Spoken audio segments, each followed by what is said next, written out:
All right, guys, welcome back to Canadian Real Estate Homefront Podcast. This is episode 57. We're finally back in the studio together. It's been a few weeks, but we made the time. Not my fault. It is Brooke's fault.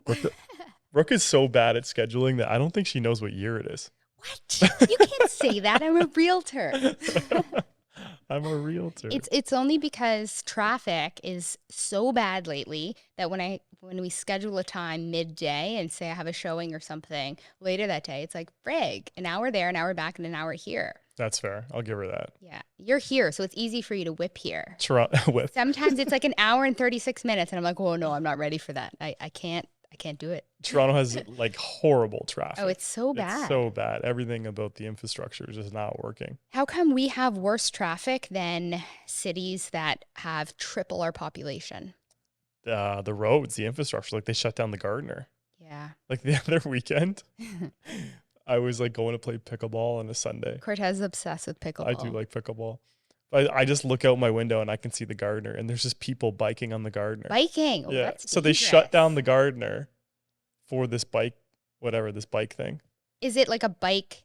It must have been some event or charity event, which I'm not discounting. Oh, so there's no cars. Yeah, but there's no cars allowed in the Gardiner. And it took so long for me to get to pickleball. But it's just like the idea of like, let's shut down a major highway in Toronto for this event. Like, can we not do it?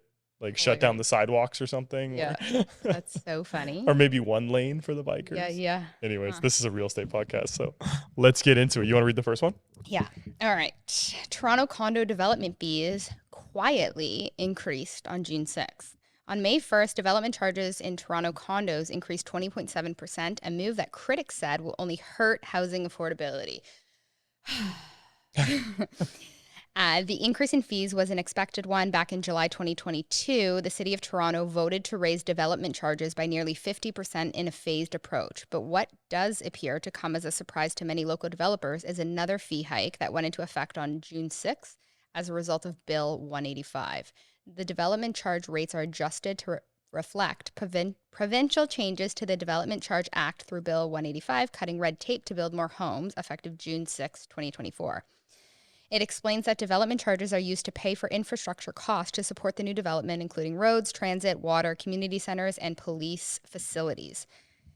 So basically, development projects going through the application process today are going to cost more to build, and home prices are going to go up as a result, says Young.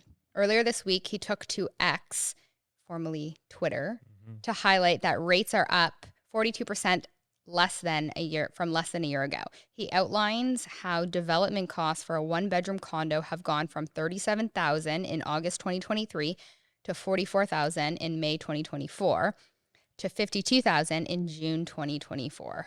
Oh, so it just went up again within a month. Yeah, it's just like look at what they do and not what they say. So every single unit in a condo, so let's say a condo has 200 units. To build a one-bedroom, the development costs just the fees to the city. The fees will be basically $50,000 a unit. $52K. Okay. Yeah.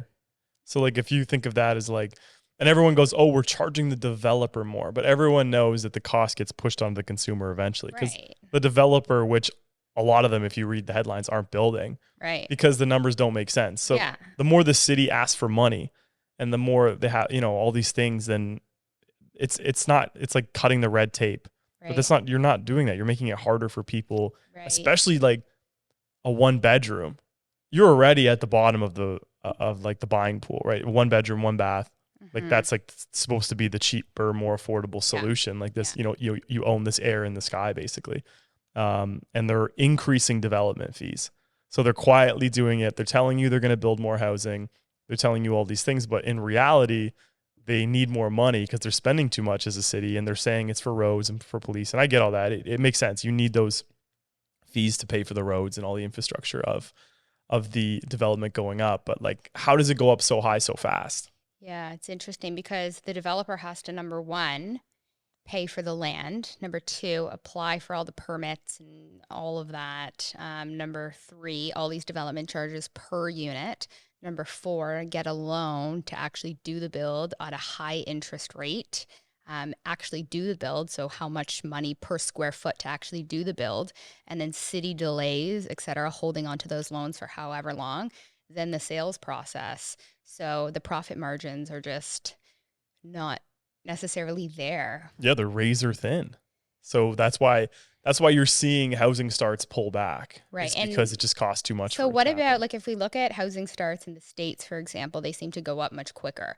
Is it a matter of the development charges per unit being cheaper, or is it a matter of the build being cheaper? Because you go to build a house here right now, depending on your finishes, you're at like $250 a square foot minimum, right? Mm-hmm. Is it cheaper there to actually do the build? Because it's like, you look at those houses in Texas, I see it all the time on Instagram, $500K, and it's like a mansion. And it's like, well, then how much per square foot is that build? Because I don't think you couldn't even actually build that here. Like, I understand it's a cheaper market in rural Texas. It makes sense. However, to actually do the build, regardless of, say, the development fees are zero, they're not, but just say they are. Why is it so much cheaper for the material costs of building a house there?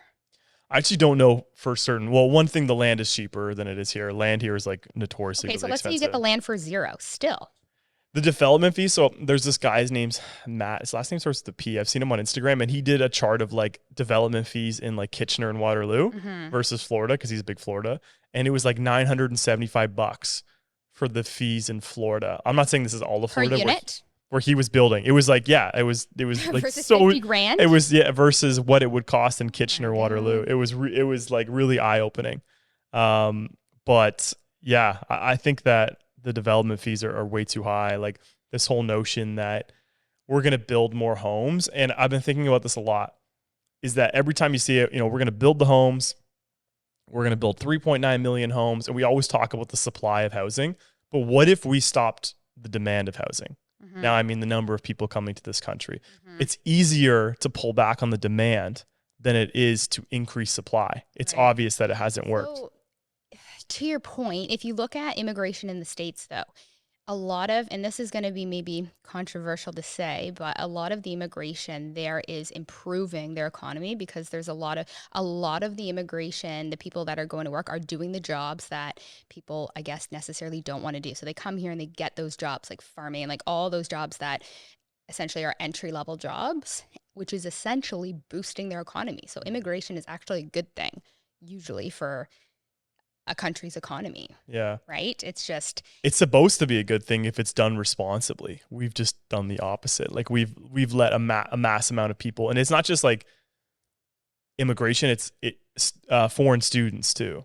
Like, you had those colleges that have just been an absolute joke, right? Like, it just completely screwed the rental system. And there's a chart, and if you look at prices increases versus population growth, rent has gone up so much, and so has population. They're almost like in tandem, like they follow each other.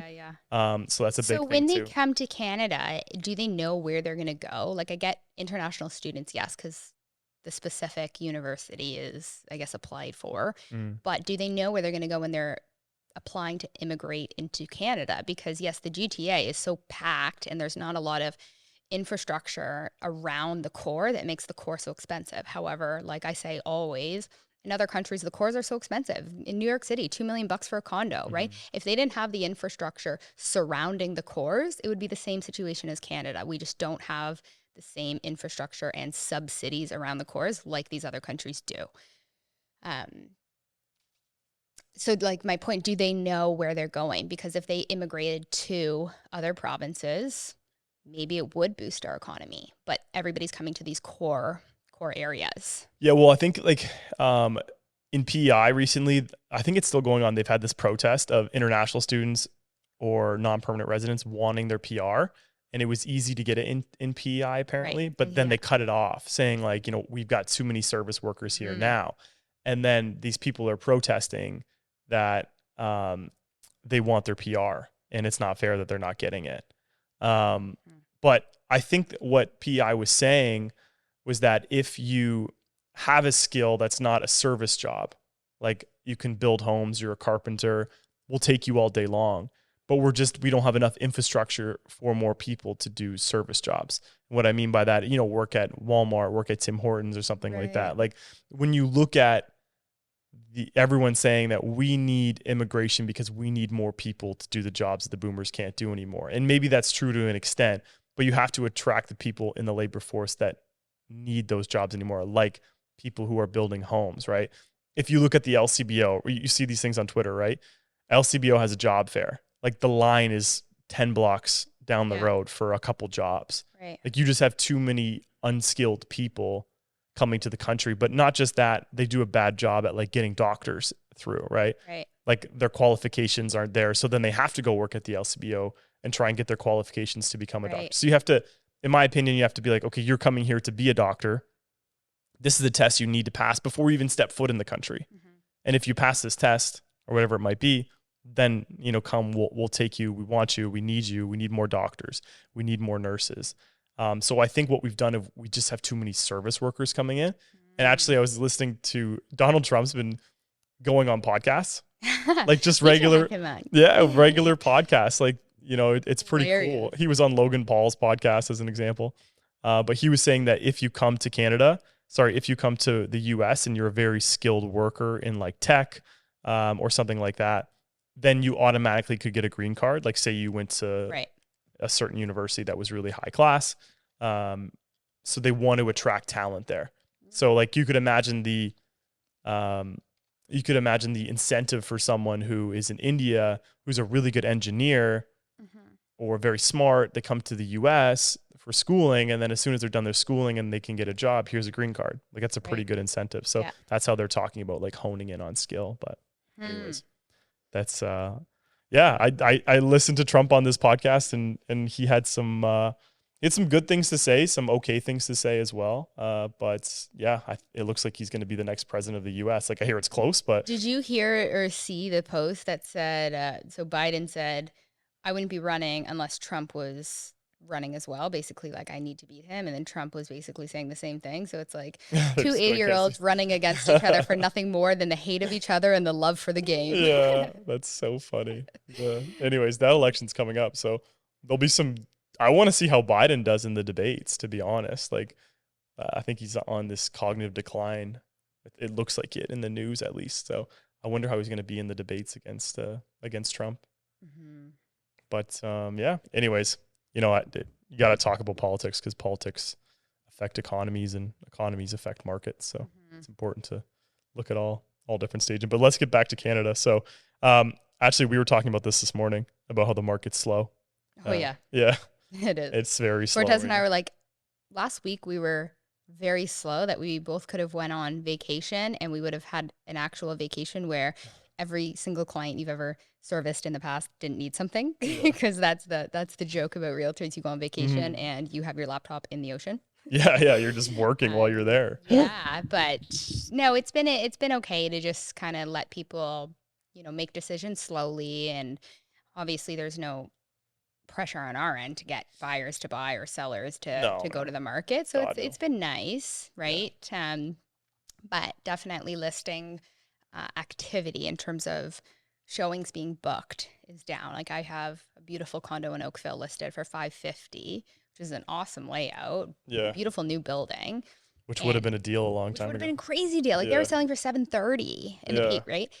And no showings. And I'm like, what the hell? This is staged beautiful. I mean, it'll end up selling, but showing activity is just down. Yeah, it's just going to take longer. Yeah. So we'll see. I mean, I don't know where this all goes, but I was thinking in my head this morning. I don't know. This is what I do. Just looking at different metrics for Canada, and I'm not bullish on the country at all. I think that we're in a terrible economic spiral. You can see it all over the place. You can see it in the media. You can see it in the numbers. Our household debt to GDP. Yeah, look at the rent ratios right now. How much of the typical Canadian, I guess, in 50% plus in our age. So that number would be higher if they narrowed it down to let's say 25 to 35-year-olds. Yep. How much of your income is going to rent, right? Baby boomers, yes, they typically are in a house mortgage free, so that's going to bring down the percentage ratio of how much of your income goes toward rent or your mortgage. But yeah, if you're renting something for $3,000, what's the typical salary in Canada per year? Like $3,000, half of your income, that means $6,000 a month means 72 grand a year. Like that's average, right? Yeah, I did a like a green screen on this about taxation in Canada, and the average Canadian household makes $147,000 per year, which is okay. So that's two. yeah. So then You have two incomes. 72,000 Yeah, times two, right? yeah. So that makes sense. So that's the average across all of Canada. This was done by the Fraser Institute, so I don't know like how legitimate these numbers are, but I think they're pretty solid. I heard they're good. They're bipartisan, so they don't pick a side. But you would have to work. Each family has to work. Like say you had to pay your taxes up front, right? And you went to work every day and you just paid tax. Yeah. You'd have to work until June 12th or June 13th of every year. So almost 6 months of the year before you can start making money. So 44% of that, or like 46% of that goes to tax. My whole point is that when you tax dollars and stuff like that, what they see is when like taxes increase in certain states in the US, more crime happens, more people leave that state because they go and they put their money somewhere else. So when you put money in other places, you create better productivity. And when you have better productivity, you have more prosperity, you have more people working, you have more people investing, it's just overall better. So like the big thing right now is with Trudeau and his government is like he keeps saying we're going to tax the rich a little bit more and invest that in the middle class. But who's to say that they're better at investing the money than the person who's already made it? Right. Does that make sense? Yeah, true. Like I know we create this divide. Does that increase more productivity is the question. For sure. Like if you have someone who's built a business and they're employing the middle class. And you tax them. And you tax them more, then they're going to employ less of the middle class. Yeah. Or they're going to not invest in that company. Or they're not going to invest their money, or they're going to put it somewhere else in a different country. So this is where this idea that taxation is going to save us isn't true. Right. In terms of economics. But back to what we were talking about. So the Canadian real estate sales plummet while inventory soars. Canadian real estate is having one of the worst spring markets on record, according to CREA. Data shows home prices slipped lower in May. Continued weakness is the result of weak demand, which was expected to recover once rates were cut. Unfortunately for sellers, they overestimated how many buyers would appear ahead of the rate cuts, with inventory surging to one of the highest levels on record, while sales plummeted to one of the lowest. Canadian real estate prices slipped lower across the country. The price of a benchmark home or typical home fell 0.2% to $714,000 in May, about 2.4% lower than the same time last year. Existing home prices over the past 3 years have only advanced 6.2%, averaging 2% compound annual growth over the period. So yeah, house prices are actually down year over year. So if you bought a house last year, you're actually down on your investment 2.4%. So it's funny, like people are just so used to these double digit gains in real estate. Right. And now here we are, like I've been saying for a long time, is that I think it'll trade sideways. Yeah. It's going to go up and down for the next decade because we borrowed so much from the future during COVID. Right. So we're kind of seeing this come into fruition. So over the past 3 years, you've hit a 6% average compound annual growth over that period. It's going to be different in different markets, but this is just the benchmark. But you haven't even kept up with inflation in your investment. Yeah. So just something to think about, right? But it's like if you're planning to buy something and sell within a year or two, unless you're doing like a major flip where you're adding value, then it's like that's not a good strategy. No, but most people do move every 5 years. Yeah. So if you are at 2% per year in the last 3 years, you're not moving in 5 years. You're holding on to it a lot longer because once you pay your fees, your land transfer, there becomes a lot more percentage that gets taken away. So maybe we'll see people staying in their homes longer. Rather than climbing up the ladder. Interesting. I don't know. I guess we'll see. You see that in the States, though. People stay in their houses way longer than Canadians on average. Yeah, because they usually take the 30-year mortgage, and then you can't port it. You can't? No, not in the States. So you're stuck in your house for 30 years unless you. Well, usually rates don't go as crazy as they've been, right? So like now, if you broke your mortgage, then you'd have to go like you have it at 2%. You got to go in the States. The rates are higher because their overnight rate is higher. Yeah. But then you got to go into the 7s. So the States is actually seeing, I wouldn't say a boom, but I saw that their median price just hit an all-time high in the States because there's not a lot of inventory for sellers, because sellers aren't selling because they're like, well, I don't want to move because I have to renew my mortgage at such a higher level. Right. So if they locked in for 30 years at 2%. Yeah. Why would you want to move? Yeah. unless you had to or something. But that demand always changes. Like eventually like people are forced to sell. The math exactly. Let's say, because house prices fluctuate based on rates usually, right? So let's say you bought a house for $1 million at 2% for 30 years. Now things have changed. Like we saw a 30% drop in Hamilton from the peak until now. Now let's say you buy for $700K at 6% interest rate. What is the delta in how much you pay over that 30 years? Because there's $300K discount you got. Now apply that to the 4% increase of interest rate. Yeah. Where do you end up paying more? Like monthly it would be more because it's very interest heavy at the beginning of your mortgage. And then that compounds, and toward the end it goes down substantially where you're paying more principal. But it'd be interesting to see the difference. $1 million at 2% versus $700K at 6%. I still think $700K at 6% is going to be more expensive. It's going to be more expensive. Yeah. Yes. Yeah. But over that 30 years, how you can see how much you've paid for a house. Like I bought a house for $1 million. Like when you see over my 25-year AM, how much I've paid for that house, I'm like, whoa. Yeah. Whoa. Right. So it'd be interesting to see. It would be interesting to see. But I think, like you said, the $1 million duplex that was bought in Hamilton, that's down to $700K as an example. Like that person who bought that is going to be underwater for a long time. Like they're probably going to hold that investment until maturity. Yeah. Well, I mean, people that bought a duplex in the peak, like thank God it's a duplex. Yeah, no, I know. Bought the single families to rent, where that $1 million investment at 2%, the rent could support it. Well, you're paying $3,500, you rent it for $3,500, you're like, great. But now your mortgage is $7,600. Now you can't do it. However, if you've bought a duplex and that's essentially all that I own is multi-residential homes. Yes, they're a little bit negative right now, but I have multiple rents. And then you do things like furnishing them or, doing things like that. Rents have gone up. Right. I'd way rather have a duplex in a small town. Hold. Yeah, in a small town than have a condo in Toronto, because Toronto condos are tougher. terrible. Just because, like, as your first investment, buying a single family, unless you have the double income, you have a family, and you don't want somebody in your basement, if you're a first-time buyer, getting that duplex or getting that bungalow with an in-law suite is going to serve you well, because when you go and say it is 5 years, you want to move and you want a single-family home and you want to take out your equity or just your down payment from the first one, refinancing it once it has gone up a little bit, you're going to allow yourself to either pull out money and break even, maybe a little bit negative, maybe have a little cash flow depending on where the rates are. But if you have a single family and you want to hold it, pull out money and buy another one, it's going to be very tough to support that single family home with one renter. Yeah, I agree. I think that I was talking to a guy at the gym and I was saying like what he was like, he wanted to buy a condo in Toronto, and then he watched us talk about it and he actually decided he's not going to do that. No way. Yeah.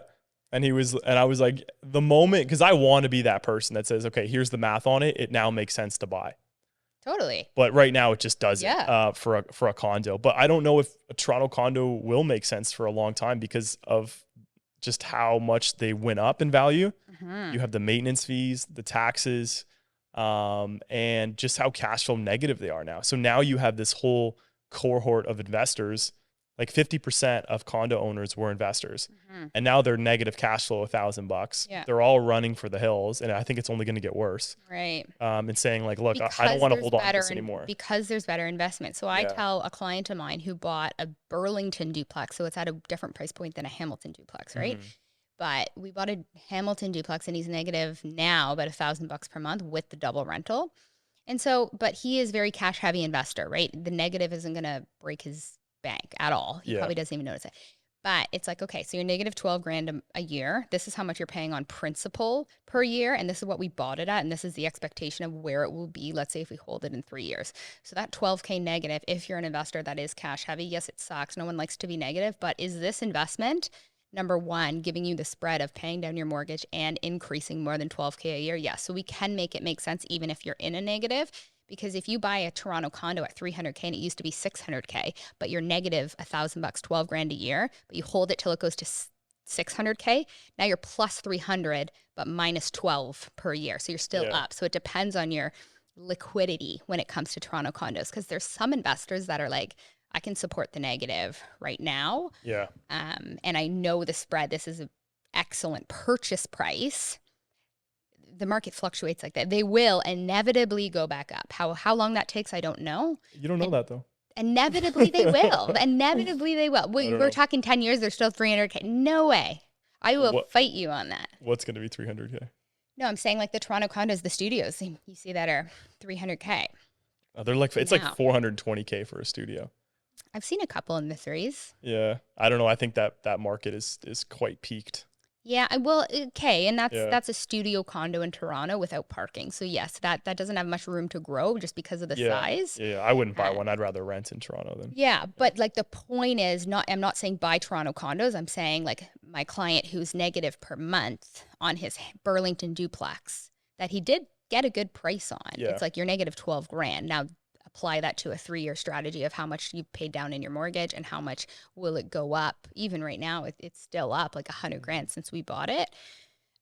So there's spreads to work that way. Yeah, I was just applying it to the condo market. And yes, the condo market is way more volatile in the sense that it's tough because you have the condo fees, you have the special assessments. There's way more going on. And the supply of condos. And the supply versus a Burlington detached duplex with land. Yeah, like when you're in a certain area with land, that's where I'm more. Negative isn't always the worst thing in the world if you're getting a good purchase price. If you can float it for sure. I just think with the condos, it's just like, look how fast they can put a building up.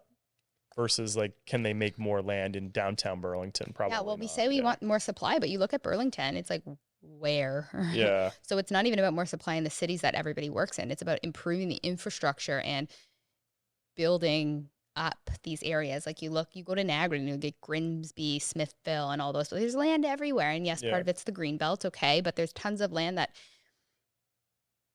technically you can build on, but most people want to do condos because there's so many. If you sell off 1 million one-bedroom condos, then your profit margin can increase versus single-family homes. What's your bullish case for Canadian real estate? Why do you think the prices need to go up? Why do I think they need to go up?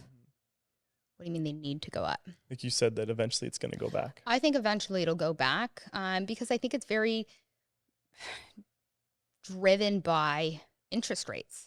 Right? So rent is so high and interest rates are this high. So it's cheaper to rent right now. So when interest rates, if they cool down and it becomes similar to rent and buy at the same time, I think people are going to want to have a house where they're getting mortgage pay down, right?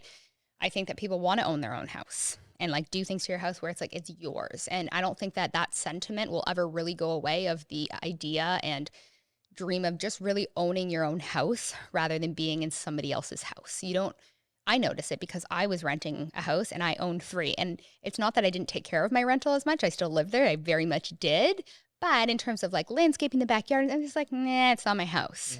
Right. And then, but I wanted to do the landscaping as an example. It's like, if this was mine, I would do all this. Yeah. So I think that sentiment will still stay there. And especially with the amount of people in these core cities of Canada, the more people that are moving to these core cities, if infrastructure is not being built elsewhere, it's only going to go one way, just like these major cities in the States and London and all of those places. Like they did just go up. And does that happen in 1 year, 2 year, 10 years? I just think that they will follow inflation plus some, especially as interest rates trend downwards, and rent and mortgage payment are kind of hovering over the same kind of spot. Like if you're paying $4 grand for a mortgage, but you do have mortgage pay down versus $3 grand for rent and it's not yours, do you go for the purchase option? Probably.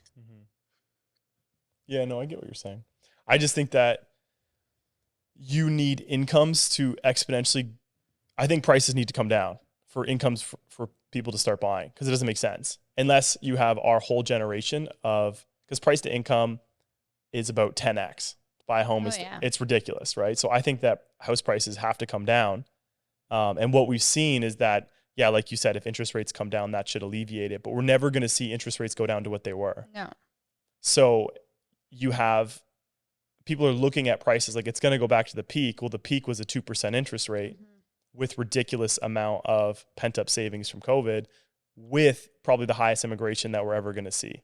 So my point is that I think house prices need to come down a little bit before people actually start jumping in. Like even if you go down to an interest rate of 4%, that's still really high for the prices of homes today. Right, but even if you look at, okay, let's say a $600,000 house in Hamilton, 600,000 Canadian dollars versus if we change our interest rate compared to the Fed and we lose value on our dollar too. Just like you go to Mexico and a house is 3 million pesos or whatever it is, it's more currency to to buy that house just based on where the dollar is at. What do you mean by that? What about that? Are you talking about US dollars? When I'm looking at these numbers, I'm looking at how much somebody makes and how much money they have to put towards a house, which it currently doesn't make sense. You're right. And maybe it becomes a commodity, honestly. Because if you and I are like, we're going to... Or maybe prices are going to go down. I don't think so in the GTA. I don't know. Like, we had the most amount of people leaving the GTA. They're pulling back all the immigration numbers. House price, like there's so many listings on the market right now. Like we're looking at the data and seeing like there's more listings. We're just talking about being slow. Yeah. Like maybe sellers want 2021 pricing and buyers want 2016 prices. And where's that going to meet? It's just something to think about. I'm not saying I'm bearish on real estate. I'm just thinking you are bearish. No, I think my bull case is that we trade sideways, and my bear case is that prices come down. Yeah, well, to think that we're going to get 7 to 9% returns going forward, I don't think per year. Possible. Absolutely not. I don't think that either. But that was normal, right? Yeah, that was the norm. That was the average over such a long period of time, and now we're seeing 2% over the past 3 years. Yeah, and some areas are going to get hurt even more, right? Depends where you are, but there's just not like these high-paying tech jobs or these high-paying jobs where people can afford to spend $1.5 million on a townhouse in Toronto. Yeah, no, eventually that might just kind of fizzle down a little bit, and I could be wrong. So, this is the point of the podcast, is to have these conversations, to open up our eyes to the reality that real estate just doesn't. I wonder how much the average Canadian, I guess not including boomers, so let's say 35 and below, or even 40 and below, how much the average savings that they have. Like, do they have 20K in the bank? Do they have 10K? Do they have? I think a lot of, the people that I know, I guess, because we're from Oakville, like I was watching this TikTok, and it was like this girl was in Vancouver asking, like, when do you think you're going to buy a house? And everyone's like, and one girl just goes, once my parents pass away to the better place. And like that's, I guess, a reality for a lot of people though, right? Like, I won't buy a house until I inherit that money, which is a crazy thing to say, but it's a little bit of like the wealth transfer from boomers to millennials is going to be a serious amount of money. Yeah. And it's going to be a serious amount of money.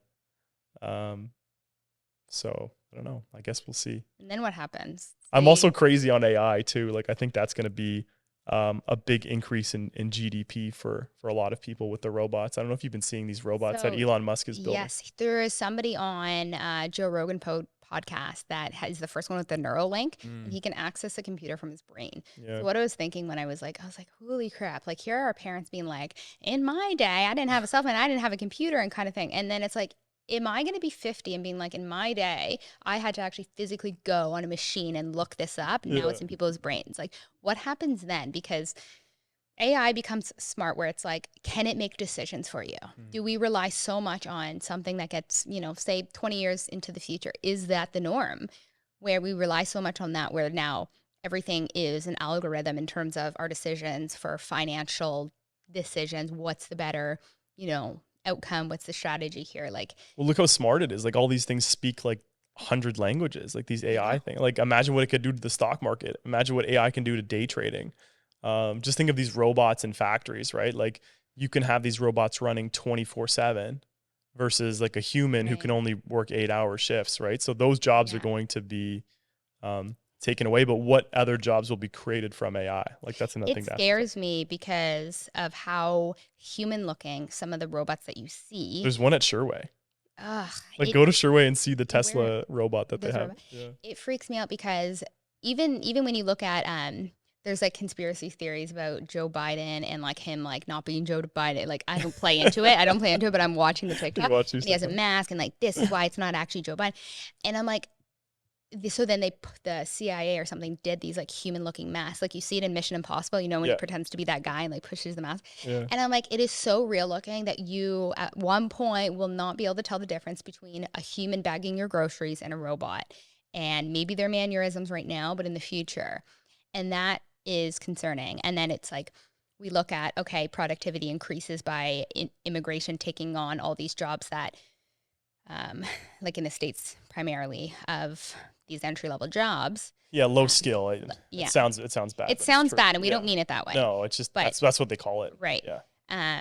That necessarily isn't needed anymore. We have AI. So then how does that trickle down to the economy as a whole? Like AI and technological advances should actually increase productivity, right? But then it's like, if it is actually becoming like the people that like AI doing all of the jobs that, low skill.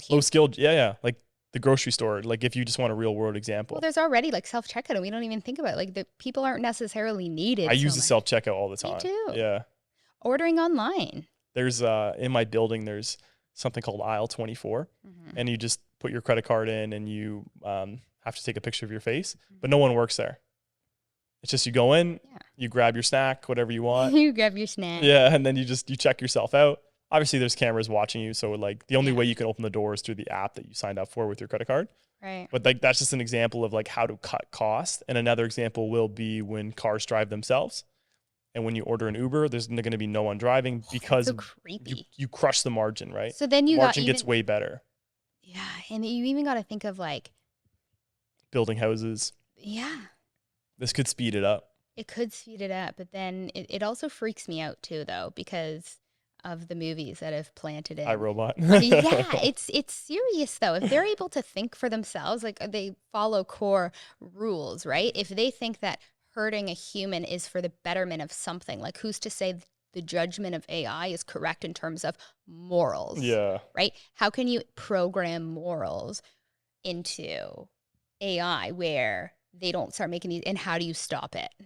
Yeah. It freaks me out when it freaks me right A lot smarter people than us are going to figure that out, but I think it's interesting, so I'm going to follow it. I think it's the next I think it's the next trend. Yeah. If you're a stock market investor, I think that AI is going to perform heavily. I think it's going to really good, and if you look at companies doing it, like everyone thinks Tesla's a car company, but it's not. It's an AI company. Yeah.